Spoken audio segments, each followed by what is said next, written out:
Part 1, The Royal Decree. The crystalline spires of Nova Vera shimmered under the twin suns, their light refracting into a kaleidoscope of colors that danced across the palace walls. Princess Leora stood on the balcony, her violet hair cascading over her shoulders like a waterfall of starlight. Her golden eyes, a hallmark of the royal bloodline, scanned the horizon, but her mind was far away, lost in the turmoil of her thoughts.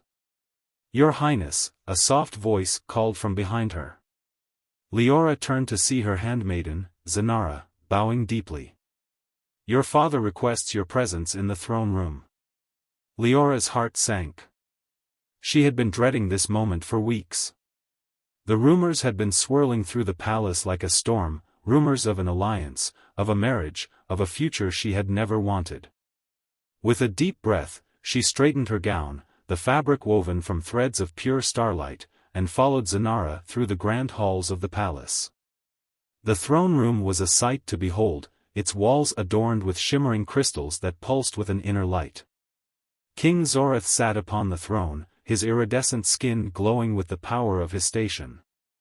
Beside him stood a human, tall and imposing, his Earth Defense Force uniform a stark contrast to the ethereal beauty of the celestial dominion.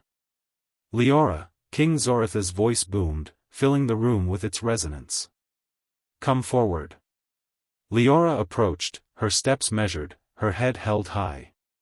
She could feel the weight of the human's gaze on her, but she refused to meet his eyes. Instead, she focused on her father, her heart pounding in her chest. "My daughter," King Zorith began, his tone formal, "this is Commander Jackson Steele of Earth. He has come to discuss an alliance between our civilizations." Leora's stomach churned. She knew what was coming next, but she held her tongue, waiting for her father to continue. "To secure this alliance," King Zorith said, his voice steady, "I have arranged for you to marry Commander Steele." The words hung in the air like a death sentence. Leora felt the room spin around her, her breath catching in her throat. She had known this was a possibility, but hearing it spoken aloud made it all too real. "No," she whispered, her voice trembling. Then, louder, "No. I refuse." The throne room fell silent, the air thick with tension. King Zorith's eyes narrowed, his iridescent skin darkening with anger. "Leora, this is not a request. It is a decree. I will not marry a human." Leora shouted, her golden eyes blazing. "They are barbarians, savages who know nothing of our ways. I would rather die than bind myself to one of them." Commander Steele stepped forward, his expression unreadable. "Your Highness," he said, his voice calm but firm, "I understand your hesitation, but this alliance is crucial for the safety of both our worlds." Leora whirled on him, her violet hair flying behind her like a comet's tail. "Do not speak to me of safety, human. Your kind solves every problem with violence and destruction. I will not be a pawn in your games."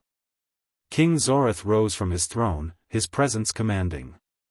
"Enough, Leora. You will do as you are told. This marriage will secure our future, and I will not allow your childish rebellion to jeopardize it." Leora's hands clenched into fists at her sides, her nails digging into her palms. She wanted to scream, to lash out, but she knew it would do no good. Instead, she turned on her heel and stormed out of the throne room, her heart pounding with rage and despair.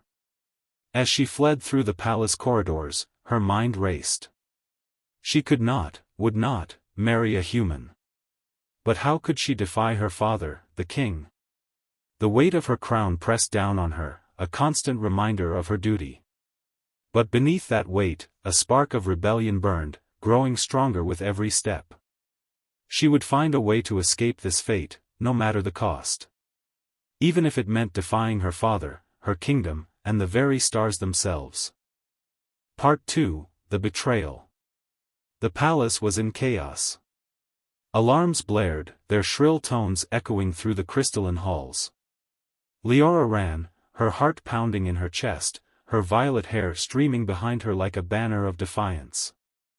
She had barely made it to her chambers when the first explosion rocked the palace, sending shards of crystal raining down from the ceiling.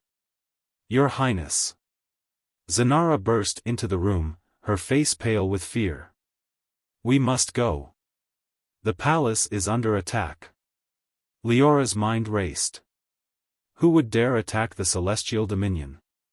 The kingdom's defenses were impenetrable, its shields powered by the very energy of the stars. But as another explosion shook the palace, she knew there was no time to ponder the question. "Where is my father?" she demanded, grabbing her energy blade from its stand. "In the throne room," Zanara replied, her voice trembling. "But we must hurry." Leora nodded, her golden eyes hardening with determination. She would not abandon her father, not while there was still a chance to save him. With Zanara at her side, she raced through the palace, dodging falling debris and the panicked servants who scurried like frightened animals. When they reached the throne room, the scene that greeted them was one of utter devastation. The once majestic chamber was now a battlefield, its crystalline walls shattered, its floor littered with the bodies of fallen guards. King Zorith stood at the center of the chaos, his iridescent skin glowing with the power of his rage as he fought off a group of mercenaries. "Father!" Leora cried, rushing to his side. "Leora!"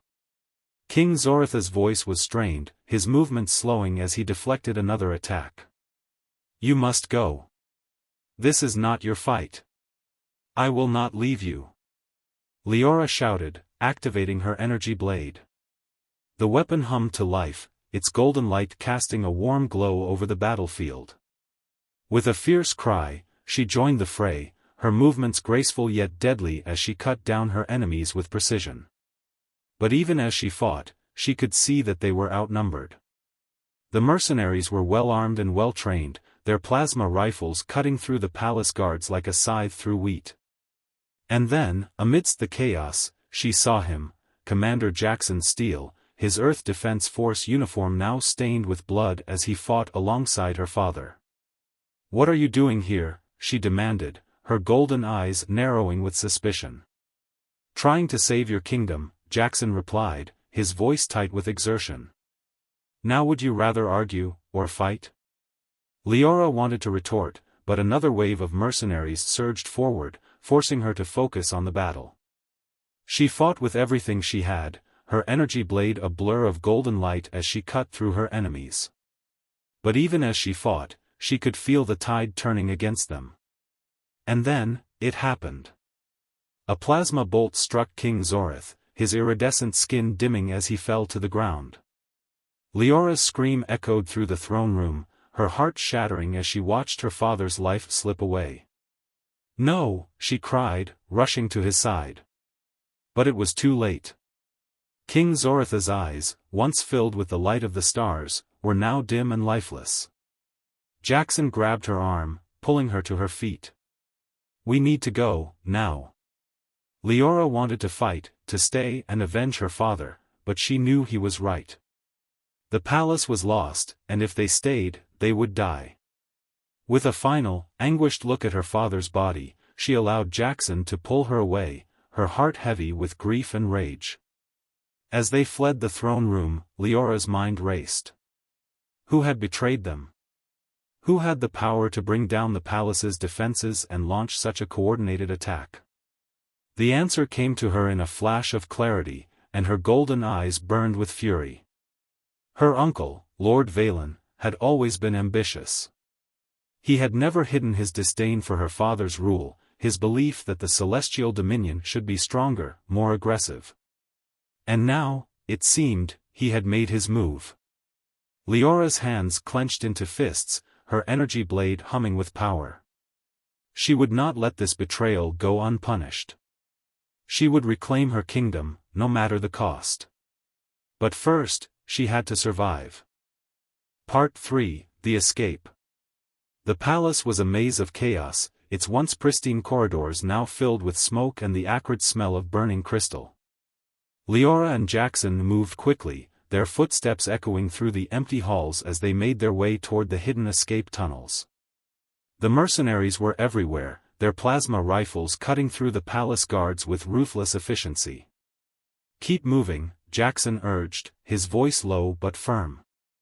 "We need to get out of here before they seal the exits."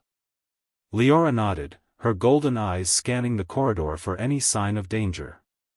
She could feel the weight of her father's death pressing down on her, but she pushed the grief aside, focusing on the task at hand. She would mourn later. For now, she had to survive. They reached the entrance to the escape tunnels, a hidden panel concealed behind a tapestry of woven starlight. Leora's fingers danced over the control panel, her movements quick and precise. The panel slid open with a soft hiss, revealing a dark, narrow passageway. "After you," Jackson said, gesturing for her to go first. Leora hesitated, her golden eyes narrowing with suspicion. "Why should I trust you?" Jackson met her gaze, his expression unreadable. "Because right now, I'm all you've got." Leora wanted to argue, but another explosion rocked the palace, reminding her of the danger they were in.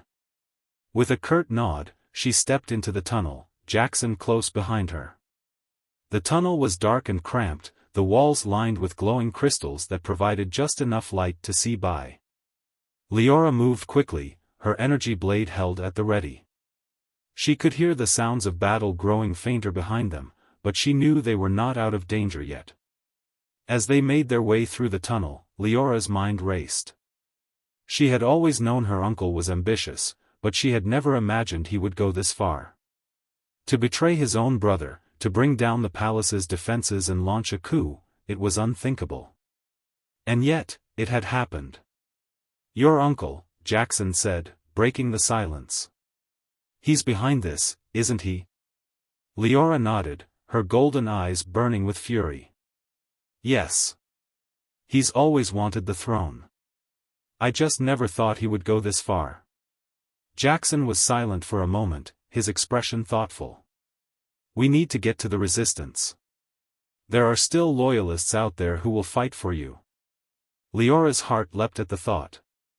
She had not considered that there might still be those who would stand with her, who would fight to restore her to the throne. But as quickly as the hope came, it was replaced by doubt. "How do we know who to trust?" she asked, her voice tight with worry. "If my own uncle could betray us, who else might be working with him?" Jackson's jaw tightened, his eyes hard. "We'll figure it out. But first, we need to get out of here." Leora nodded, her resolve hardening. She would not let her uncle win. She would reclaim her kingdom, no matter the cost. As they continued through the tunnel, Leora's thoughts turned to Jackson. She had been so quick to dismiss him, to see him as nothing more than a barbarian. But in the heat of battle, she had seen a different side of him, a side that was brave, resourceful, and fiercely loyal. She still did not trust him completely, but she could not deny that he had saved her life. "Jackson," she said, her voice soft but firm. "Thank you for saving me."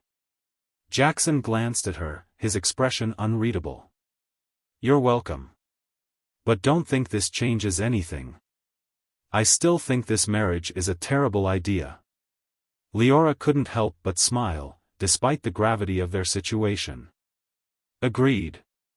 But for now, we need to work together." Jackson nodded, his eyes meeting hers. "Agreed." As they emerged from the tunnel into the cool night air, Leora felt a surge of hope. They were not out of danger yet, but they were alive. And as long as they were alive, there was still a chance to fight back. The stars above them twinkled like diamonds, their light a reminder of the kingdom she had lost, and the kingdom she would reclaim. With Jackson at her side, Leora felt a spark of determination ignite within her. She would not let her father's death be in vain. She would fight for her people, for her kingdom, and for her future.